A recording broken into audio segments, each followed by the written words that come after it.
Ini Pak Dirjen Perumahan, Pak Iwan, Bapak Wapres, dan sudah membicarakan dari berbagai aspek. Yang pertama dari aspek keadaan di sana, tadi sudah dimonitor langsung di pusat pengendalian yang sangat canggih yang ada di BMKG yang sudah disiapkan. Kemudian juga bagaimana persiapkan jalur logistik, kemudian juga dari sisi kesehatan, obat-obat juga tadi sudah dicek, sudah sampai di sana. Kemudian juga dari segi keuangan sudah dikoordinasikan Ibu Menteri Keuangan yang sudah siap mensupport dari berbagai aspek.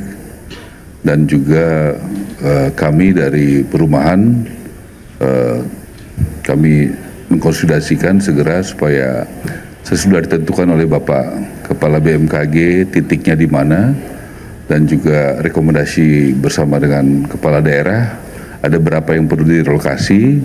Kami juga sudah akan menyiapkan supaya menuju ke lokasi rumah-rumah yang sudah siap, yang selama ini dengan metode yang cocok dengan keadaan menghadapi situasi bencana, dan juga itu dibuat oleh UMKM yang ada di Indonesia, supaya kami juga selalu berusaha untuk memberdayakan UMKM. Dan koordinasi berjalan dengan baik.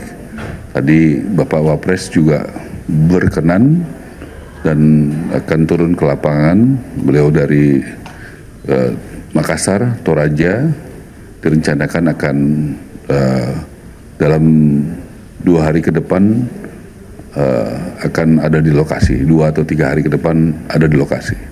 Jadi saya pikir itu koordinasinya, dan diminta untuk di depan untuk mengkoordinir adalah Bapak Kepala BMKG, BMPB, dan itu sudah dilakukan dengan sangat baik oleh Bapak Kepala BMPB, dan kami semua satu koordinasi dengan baik. Kita rumah yang siap berapa Pak? 1.100 ya, keadaan baik ya, yang sudah ready dan akan segera jalan. Kira-kira 8 hari bisa sampai ya, atau 9 hari? 9 hari sudah bisa, kita perkirakan bisa sampai di lokasi. Nah tentu ada tahapan verifikasi oleh Pak Nusron dari ATR, karena tanahnya mesti clear and clean begitu, dan dari aspek lain dari tempat bekerja, karena kebanyakan petani ya, dan juga petani ya Pak ya, kebanyakan. Jadi kita juga pertimbangkan titiknya harus juga jangan terlalu jauh dari tempat bekerja, tapi juga yang aman. Jadi variabel-variabel itu tidak jauh dari antara rumah dan tempat pertanian bekerja, juga dari titik lokasi yang aman, itu menjadi pertimbangan kami. Silakan untuk tambahkan Pak. Tadi sudah dijelaskan oleh Bapak Menteri terkait tahap rehabilitasi rekonstruksi ya. Jadi saya akan menyampaikan masalah tanggap darurat. Ini hari ke-8. Tanggap daruratnya direncanakan oleh pejabat Bupati Flores Timur adalah 58 hari. Sehingga kita masih punya waktu 50 hari. Tapi tentu saja kita tidak menunggu sampai tanggap darurat selesai baru masuk tahap rehabilitasi rekonstruksi. Kasihan masyarakat. Tadi Bapak Menteri sudah menjelaskan langkah-langkah yang akan dilakukan. Nah di tanggap darurat hari ke-8 ini gunungnya masih erupsi. Meskipun yang terbesar adalah yang terakhir hari Sabtu tanggal 10 November 2024 itu sampai ketinggian 5 km. Kemudian ada erupsi-erupsi kecil tapi tidak setinggi di hari Sabtu. Per hari ini sejak letusan awal hari Sabtu tanggal 3 November 2024 itu sudah terjadi 54 kali letusan ya. Nah kemudian untuk pengungsian tercatat sampai hari ini ada 11.553 orang ya. Sekarang ada di 8 titik pengungsian terpusat.